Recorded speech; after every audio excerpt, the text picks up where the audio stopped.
with us.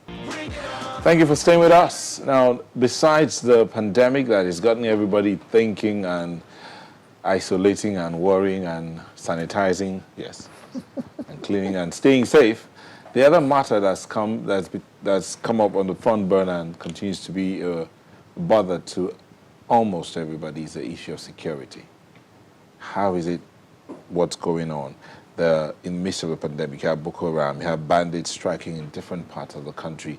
The president, in his democracy speech, stated that security agencies will pursue the perpetrators and bring them to swift justice. I like that, swift justice. How swift can that be? Well, to help us answer some of these questions, we have Latubosun Abolarinwa and Major General Cecil Esekaibe. They join us from our Abuja studio. Thank you for joining us, gentlemen. Thank you. Good morning. Latubosun is the only one there for now. Thank you, Latubosun. Let's start with you. In your view, Nigeria's been challenged by the pandemic, but the security challenge has remained persistent. Why do you think so? Well, I think definitely we are getting something wrong somewhere. And until we bring ourselves to that position of accepting that we're getting something wrong somewhere, we will continue to go around in circles. We need to sit down, we need to stand up at the same time and ask ourselves this question, that what is it we are doing wrong? The security situation in Nigeria have been endemic before the pandemic. One shocking thing about the whole situation is that we have been able to shut a whole country of about 220 or 50 million people down successfully. And there was no movement, and we saw reduction in crime during this period. Exactly what is the problem? Why can't we shut down our hotspot of insecurity? It's a question we need to start asking ourselves. And until we come back to that round table and ask ourselves this hypothetical question that is going to lead to answer and solution to our problems, I think it is either we accept that we will continue to swim in the blood of innocent Nigeria, or we need to take a bold step towards bringing this to a stop. And when I say stop, I mean almost full stop. The president said that the perpetrators will be brought to a swift justice. Some people say that people are pushed towards crime because there is that belief that they can get away with it. And now the president is saying otherwise. How much do you think that the president's words, how much weight do you think the president's words carry? Will it sway people away from crime, do you think? I don't think so. And with all due respect, I will want to disagree with Mr. President on this. I'm not criticizing him, but saying that criminal or perpetrator of heinous crime will be brought to book does not commensurate with the amnesty we are granting criminals. If Boko Haram member bandits are killing people, and the Constitution of Nigeria have a stipulated justice system for anybody who kill any human being, why are killers of thousands of people not being allowed to go through the judiciary? Is it not a way of telling them it is okay, we can kill as many people as we want, and at some point, the government policy or the military policy is going to grant us amnesty? We need to ask Mr. President, from the last amnesty granted to some hundreds of thousands of Boko Haram members who have killed innocent people in Nigeria, who still have people in hostages that we're rescuing every day, killing soldiers, killing policemen, what was the gain we got from the last amnesty? What was the gain the military, the security apparatus, the security agencies got from that amnesty we granted to criminals? And it's sending a mixed messages. The people of Nigeria will look at it since when? How many Boko Haram are currently serving jail terms in Nigeria? How many bandits are currently serving jail terms in Nigeria? And how many people are dying? So it is there in the open, and I think this is one of the areas where we need to work. This is one of the areas where we need to focus. The criminal society or community shouldn't think that they can get away, or emboldened by government policy that they can get away with anything. If we have a justice system that says anybody who kills anybody have a judgment, have a penalty to pay for it, let us follow that through. But we cannot be granting amnesty to the people who will turn around and kill soldiers, kill policemen, kill innocent villagers, just for the fun of it. So with all due respect, I say again, Your Excellency, we are not criticizing you, but we are just saying that the country is a little bit confused over this. We saw what happened when the president of Niger took a bold step to go into the battlefield. We saw the result within few days and few hours. We want to see similar reports on the part of our own Chief of Army Staff, Chief of Naval Staff, Chief of Air Staff. We want to see what are they bringing back upon all the millions and time invested in them. Why should we be still, should we be losing? We'll just need to go on a very quick break. We'll come back and pick it up from that point where you are. Security infrastructure as against justice delivery. We'll be back in a moment. Please stay with us. Thank you for staying with us. We're looking at the security situation in the country, and we had, before we went on that break, Olatunbosun Abolarinwa, who was talking about the need to balance out security architecture as against the justice delivery. But while we were on that break, retired Major General Cecil Esekaibe walked into the studio. Thank you for joining us, sir.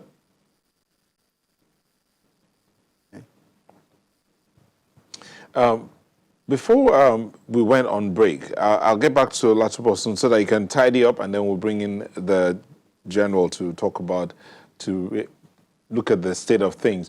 You were talking about the question of security architecture as weighed against justice delivery. But the clamor from many quarters, I mean, Olatunbosun, this is for you, from many quarters to have the architecture rejigged. You're sounding like that's not where the problem is. It's the justice delivery angle that the problem is at. Is that what you're saying exactly? Yeah, that is what I'm saying. And I'm saying that with all honesty, that I'm not against security architecture rejig. If we need rejig, if we need reform, we go for the reform. But what do we have on ground at the moment? We have a security architecture and we have a justice system.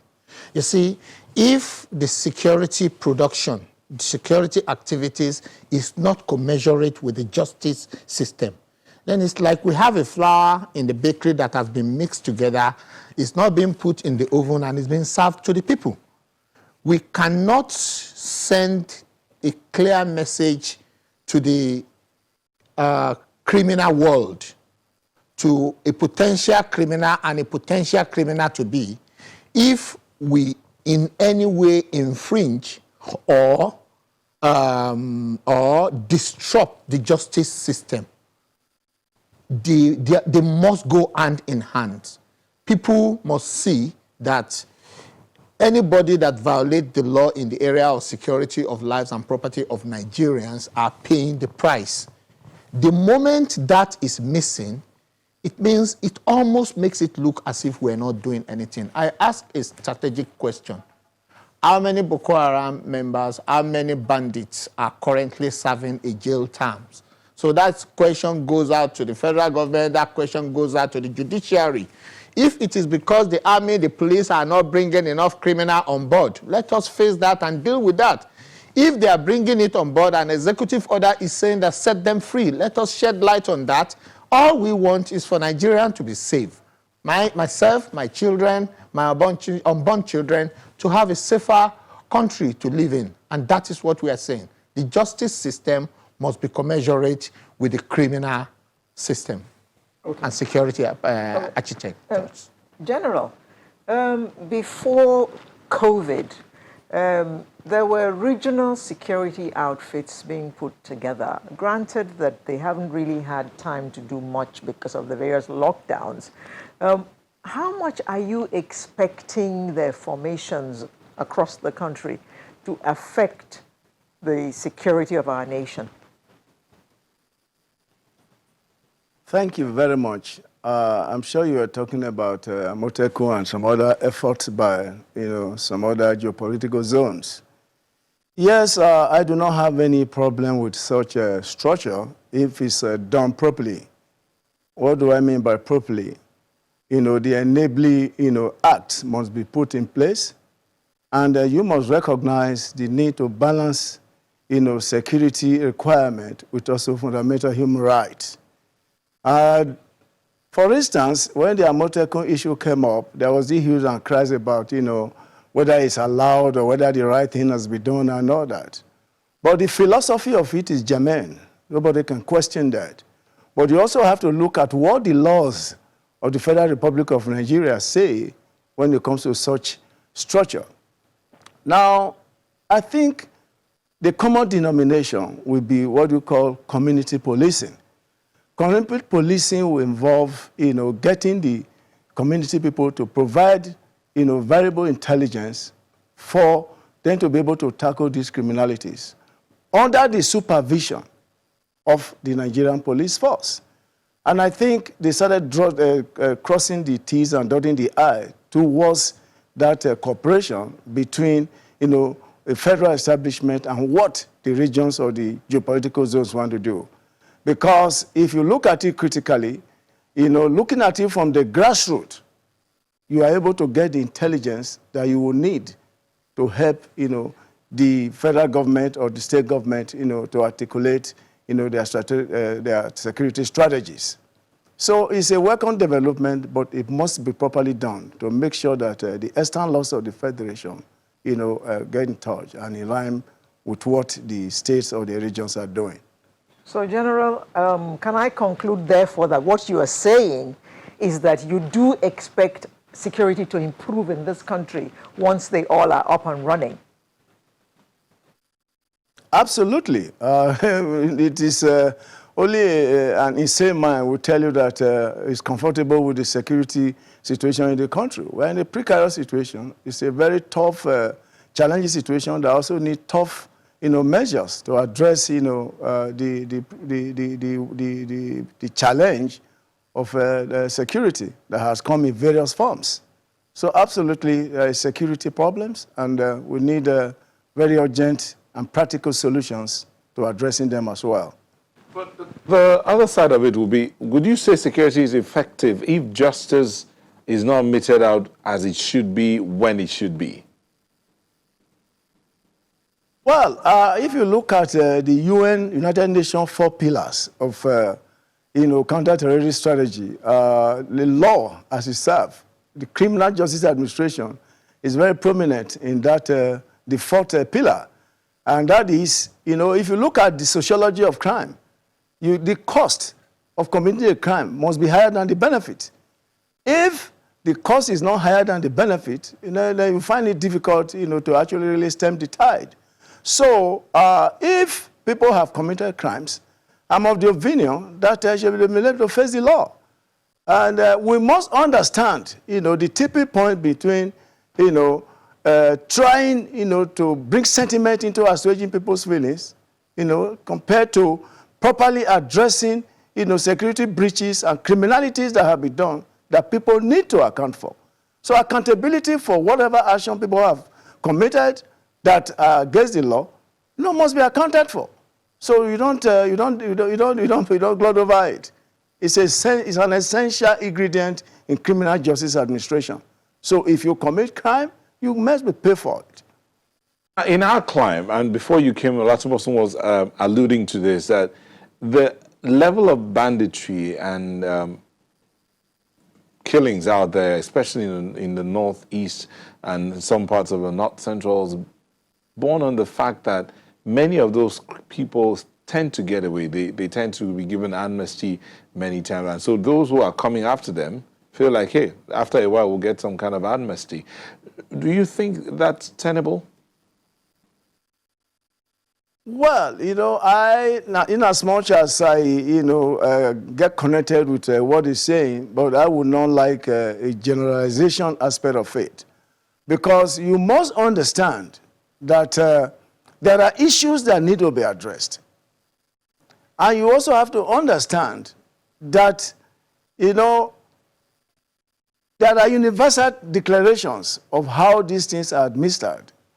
And a situation where, you know, people have taken up arms against a country, the price to pay are also expressly stated.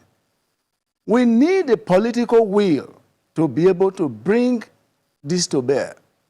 So, yes, there is need to look at what people have done, and there is need to understand that they are citizens, and there is also need to understand that a repentant heart, you know, can also be accepted into the society.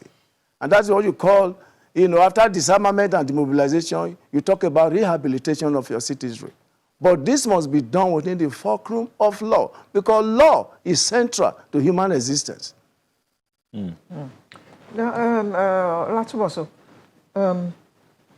the police is the frontline response agency for fighting crime. How would you assess their performance in light of what we're talking about right now? Okay, then I think we need to be a little bit specific when we want to talk about the policing aspect of what we are facing. For instance, now, when we talk about the northeastern region, where is currently a complete war zone, the role of police in that area is currently very, very limited. We have, it's a militarized zone. I know that about 2 or 3 years ago, there was an effort by the federal government to restore civil authority to that area where police will be able to come and restore civil authority, restore justice system. How good and well is that is another question now.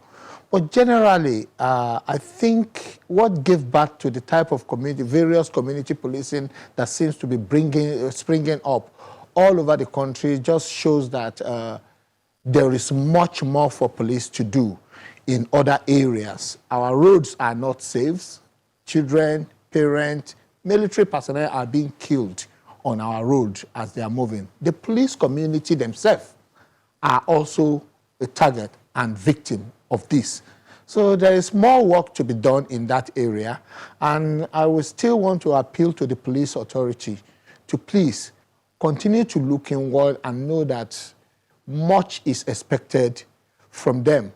They have a lot of issues which I'm aware of. I know that funding is one of the issues destroying policing work. The policing of the 21st century needs a lot of money, and I am technically an insider with the police, and I can assure you that most of what they would have loved to do better is being hindered or hampered by paucity or lack of funding, which I would still want to appeal again to the federal government to look into. Then we want good brains, and we want this across the policing authority. You see, all the service chiefs currently have done their best, but we need a better best, if I will borrow a word of one of my friends. We need a better best in the army. If the chief of army staff is tired, well, let him go and let somebody with a fresher brain come up with a better idea. If the chief of air staff or naval staff are no longer performing, there is no point in babysitting them further. Let's look for a fresh brain if the problem is still there. If each of these people I mentioned are having a symptom of sickness and they keep going to the hospital and the vaccine or the medication given to them is not working, they will seek for alternative and better opinion. And I want to appeal to the federal government that if all these people are not bringing results to the table, let us look inward and bring somebody else who can deliver. I'm not saying they are not delivering. Like I rightly said, like I said earlier on, they've done their best, but the population and the people of the Federal Republic of Nigeria needs a better best. Okay, let me bring this to you. When we talk about infrastructure, architecture, it requires people. How motivated would you say not necessarily the officers, the rank and file are, both in the police, in the military, and all? How motivated are they to ensure they secure this nation? Yes, definitely, like Bosun highlighted, shortage of manpower, cuts across the security agencies. And there must be a deliberate effort at this time, to make sure that you have enough personnel. For instance, if you talk of Nigerian Armed Forces, I don't think there are more than 250,000. And if you look at that percentage of our population, you will find out that it's very, very insignificant. And apart from the shortage of manpower, the kind of duties, the statutory responsibilities of this security agency must be well defined. And that is why I am always an advocate of that. The police should be well funded so that they take lead, in the internal security problems of this country. Right now, we have, the question, General, if I may come in here, it's not necessarily about the number of the personnel as much as it is the motivation level, the morale of this personnel. Are they motivated? Are they willing, besides the fact that they swore an oath to defend the nation, the territorial integrity of the nation, and to secure the nation as it may be, are they motivated? Without that oath, would this personnel still stand to defend and secure this nation? Are they motivated? That's the question I asked. Yes, I'm an insider because I'm a resource person at the various institutions in the armed forces. And I know that the federal government of Nigeria does not take, the motivation of personnel, lightly. And even for those of us that have retired, I think motivation still, affects us in our daily life. So when you talk of motivation, yes, it's a deliberate effort that motivation is key in any organized force. So one thing you also know that those that made the commentary about motivations must understand that whatever you are going to get as members of the armed forces is a reflection what the national economy is all about. So no army has enough. And when you talk of motivation, the question you will ask is, are they getting what they are supposed to get to be able to do their job? If there is an empirical evidence that this is not happening, it should be brought to the fore so that we look at where the chain is broken and the people that are making it, happen should be brought to book. So I am not very comfortable in, hypothetical presentations. I know that there are very good motivational strategies for the armed forces. And if for one reason or the other it's not getting to where it's supposed to get to, then it needs to be tackled. It needs to be brought to the fore. And those who are breaking the chain need to be brought to book. So it is not about strength is enough, but you also have to be well kitted. And you also know that in Nigeria, the percentage of defense spending to the GDP is very, very, very small compared to even our neighbors, in the Lake Chad region. For instance, Chad is about 4.1%. Then Niger, 3.7%. Even Cameroon, 2.9%.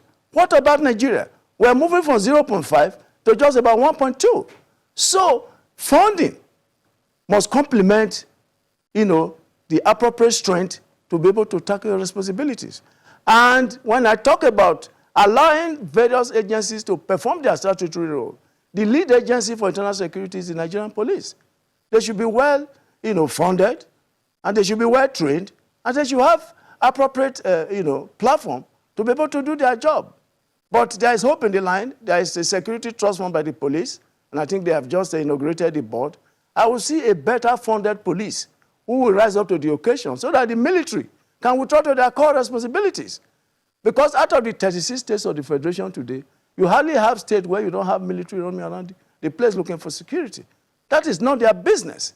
We should be allowed to concentrate on our core responsibility so that they can face the problem of terrorism and insurgency in the Northeast and allow the police to play a lead role in the internal security calculation.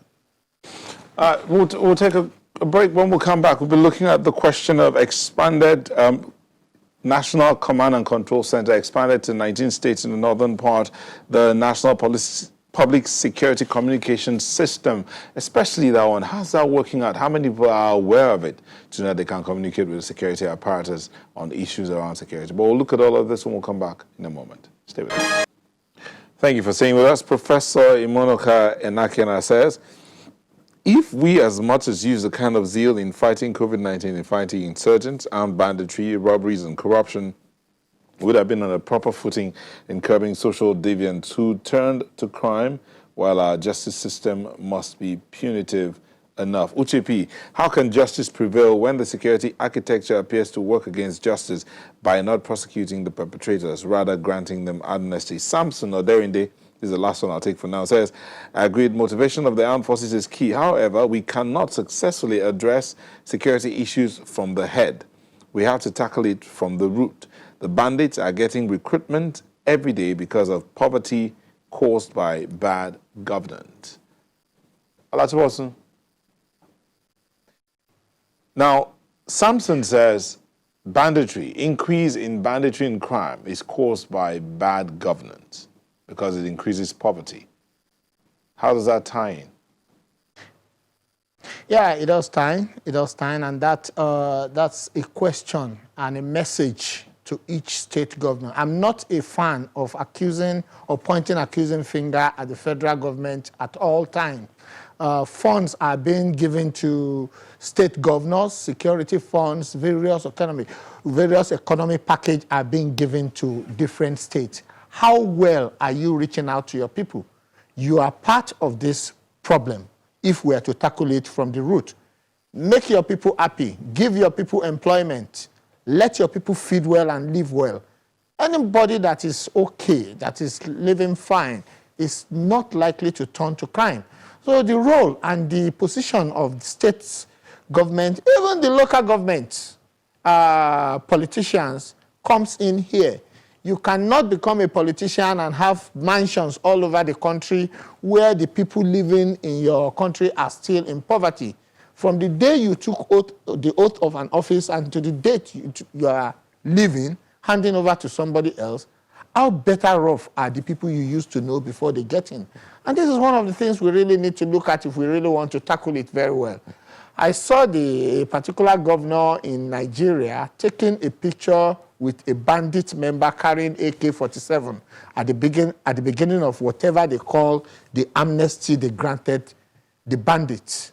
I look at the dressing of the governor and I look at the dressing of the bandit carrying AK-47 and the old picture of a criminal being able to brandish their weapon on national TV in front of a governor, the chief security officer of it. And I'm sure he left that scene with that AK-47.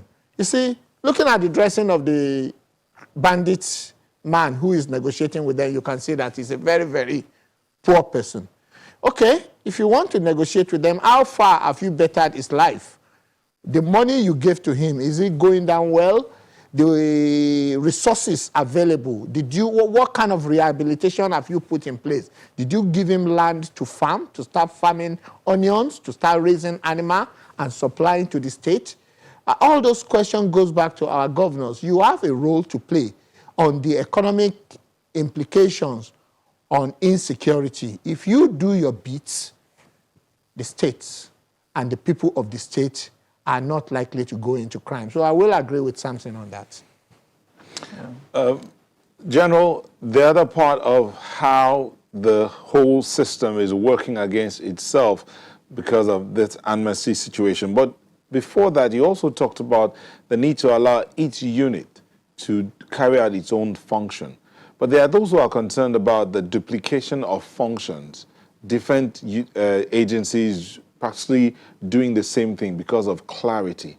Would that be a solution that we should be looking towards? Yes, ordinarily, these things shouldn't have a reason if we have activated our defense and security policies. I know in 2019, the National Security Advisor, activated the National Security Strategy. You see, when we do things on ad hoc basis, there are bound to be these contradictions, crisscrossing of boundaries of agency. But again, there was, something that is deliberately brought out to harness the cooperation of security agencies. And that's what they call interagency cooperation. How well it's done is a function of the sources you record, counter security issues. Now, let's look at it holistically. If you are fighting insurgency and the forces involved, maybe the Air Force and the Army, and even the DSS and not the intelligence agencies are not on one page, you cannot get the best. So that is why interagency cooperation must be emphasized. Not just emphasis, must be implemented and practiced holistically, because that is the tonic that you need for any operational success as we are today. Now, looking at what Bosun said about, the state government doing what they are supposed to do, even at the federal level, if you look at the first pillar of counter-terrorism strategy under the United Nations, it said addressing the things that even made the thing happen, the security collapse. If you don't address those conditions that, that foster security challenges, you are not going anywhere. So that is why in the United Nations counter strategy, that first pillar is very, very instructive. So if your citizens are hungry, if they are not gainfully employed, if the educational system is not going on, you are bound to have these problems. But solving them on an ad hoc basis will not lead you anywhere. I was on this plank, these channels, when this amnesty and the picture with bandit that Bosun said about, I commented that the state does not even have what it takes to negotiate with bandits. Let's not kid about this. The state government does not even have what it takes. You see, negotiation, amnesty process, it's not just a thing you wake up in the night and think what to do. Do you have the relevant personnel trained in act of negotiation? Do you have the relevant personnel that have given you a security matrix of how these criminals are operating? And on a banal level, do you even know your enemy? So when you come to the screen to say, oh, I've given amnesty to these people, they are returning arms, I'm telling you, in the value chain of security calculation, it's going to end up nothing. And I was vindicated last week. I think that state governor has terminated that so-called amnesty with bandits. First and foremost, know who your enemies are. Know their strength and plan on how to tackle them. If you want to bring them, and rehabilitate them into the society, you must understand their psyche. And you must understand what you are bringing on board. Rehabilitating them, what value does it bring in the value chain of security in your environment? So it's not a thing, like he said, the governors have humongous security votes. How you use them will show how you also benefit, from security. It is not about buying 40 Hilux. No. Stage. You must find out what are the problems. Where are the problems coming from? And give the security agencies, the tools to do that job. Olatimehin, as we wind down here, Olatimehin, just answer this one here. The question of the public security communication system. If I can have the two of you weigh in on this. The public security communication system. There is still a lot of work to do on that. There has been a little bit of improvement, but there is still need to be able to link the general public up to the people they need to speak to. The raw material of intelligence is information and communication. If we have information that is not communicated to the right place at the right time, the problem of insecurity prevails. So I will still want to put it to everybody. I've asked and I've asked again. Millions of Nigerians still don't know who to call, where to call and what number to call if they see anything that becomes or that will be a threat to their lives.